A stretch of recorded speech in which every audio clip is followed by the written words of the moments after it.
Hey everyone, today I got a new game, so I thought I'd do a game review. So get out your holy water, do the Eldritch sign. We're going to be exploring Arkham Horror 3rd edition, the board game.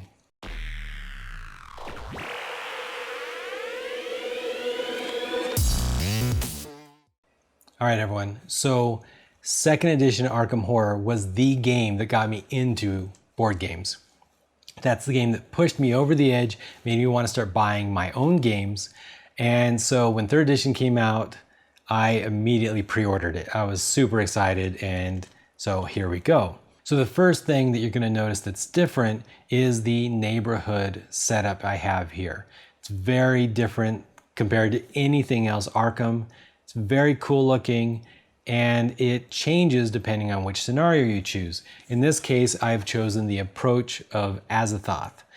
This scenario determines the exact neighborhood configuration. Eventually there'll be more neighborhoods.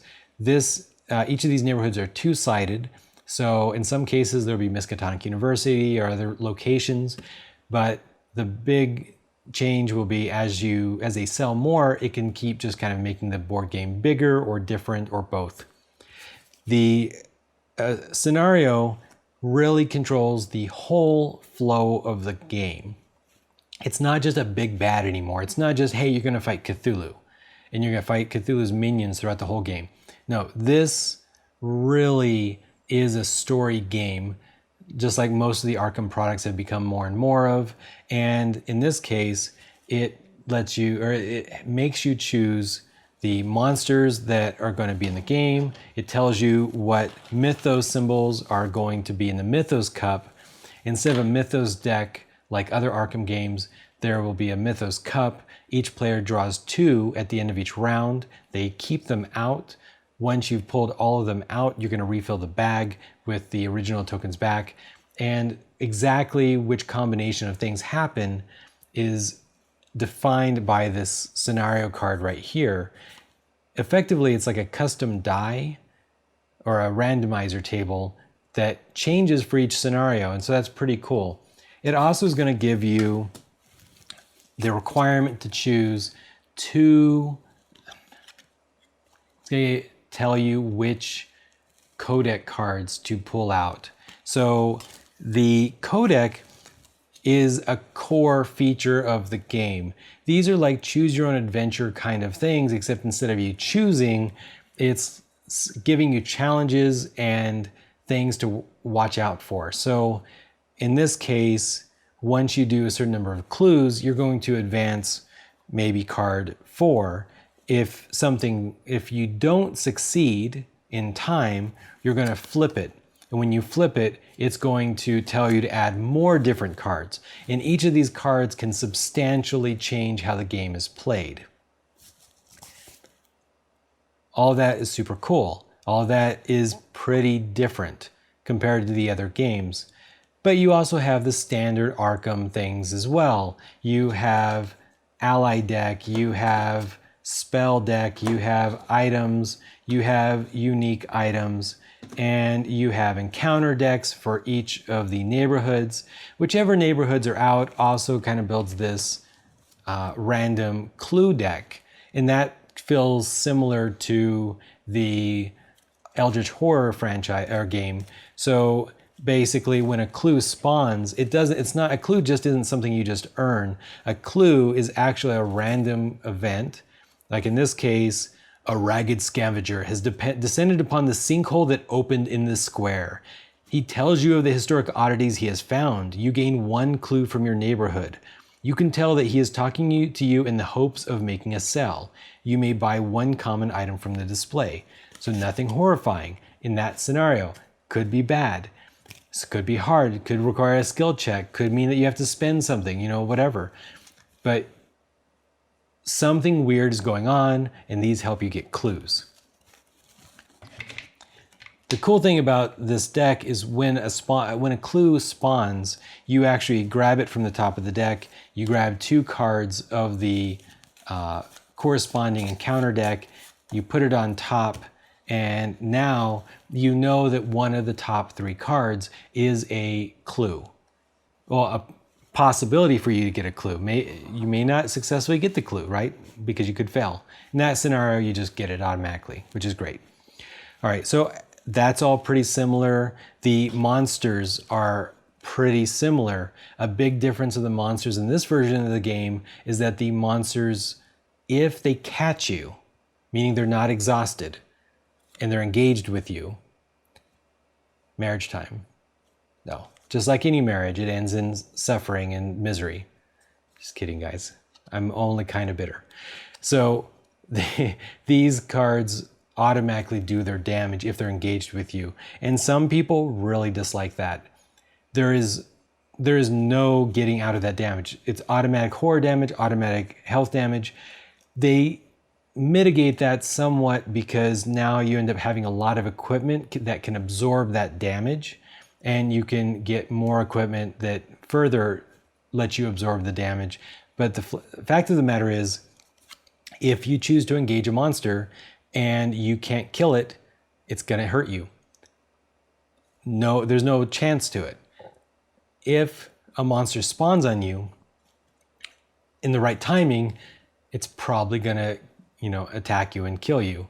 If you can't get away in time, it's gonna not kill you, but it's gonna attack you and possibly kill you. So some people get frustrated by that. It's just the way the game is. All your other stats are bumped, assuming you're gonna be taking some damage. So it's not as bad as maybe some other versions of Arkham. All right.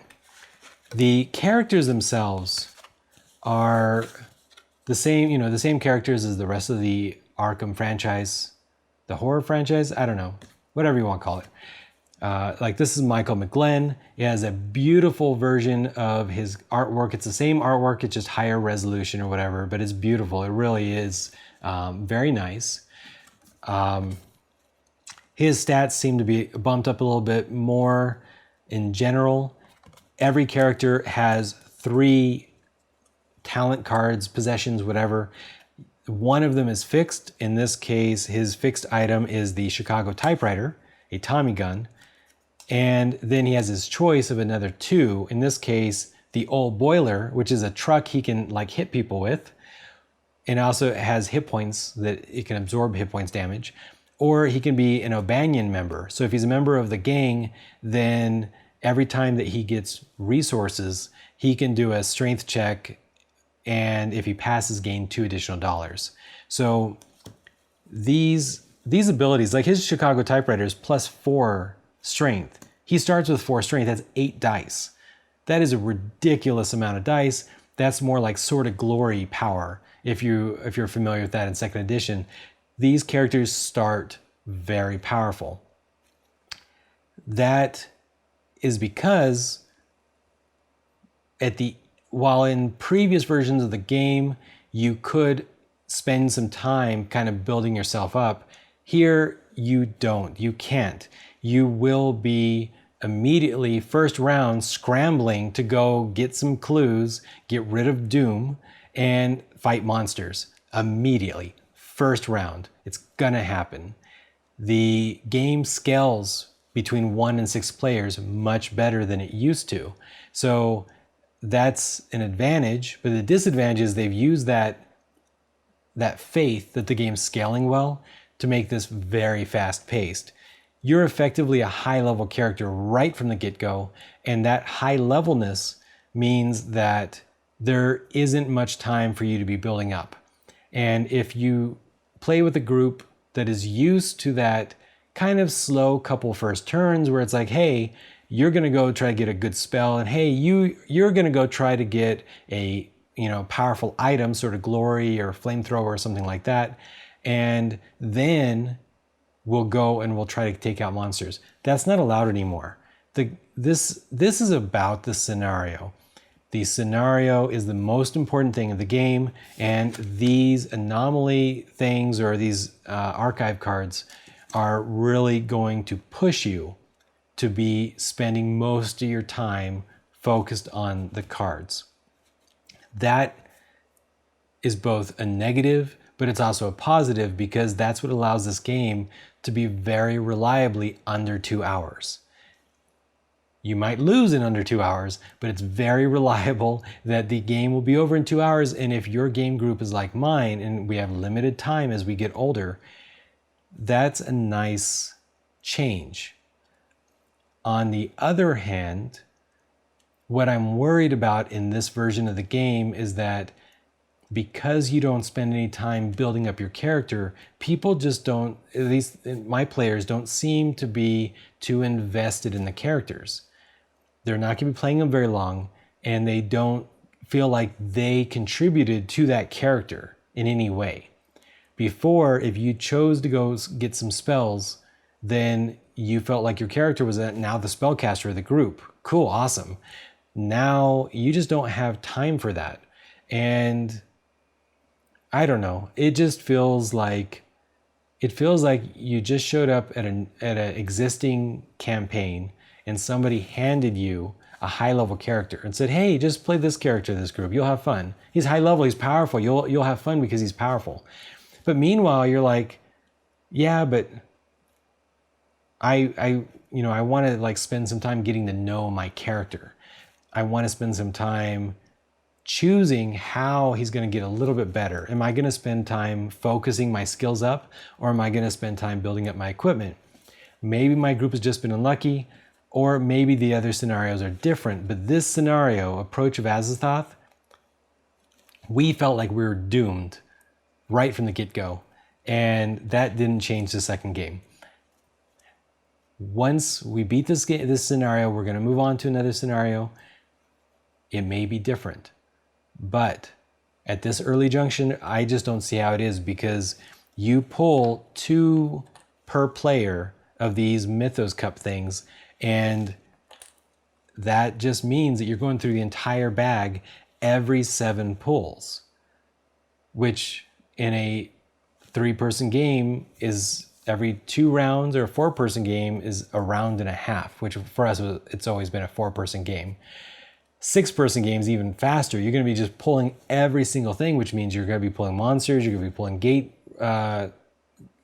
breaches, everything. Like, it's all just going to be almost every round, all of it is going to come out, which makes it a fast-paced game. Again, as we get older, we start appreciating faster games that give us this full experience. And this is a full experience. This is an Arkham game in all of its glory, all of its narrative, all of its story, and it's cool. These things are amazing. They're really cool. I can't wait to see the first sold scenarios, because they usually get the board game technology better each time, and it's going to be cool. I know it is. And I can't wait, I hope, because what I really feel like the game is missing at this juncture is there's no gates. And what is Arkham Horror without traveling to other dimensions and having weird events in those other dimensions? The cool thing here is they can literally have another neighborhood just kind of pop out.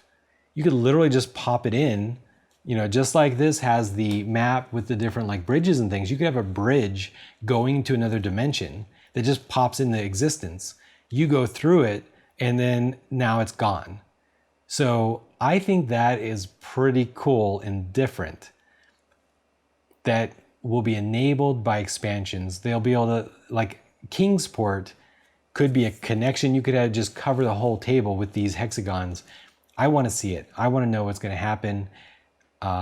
It will be kind of weird if you just end up playing in other cities entirely, but that's not different from second edition. So, whatever. So short of it all comes down to, my opinion is that I love this game. The game feels good. The game feels powerful.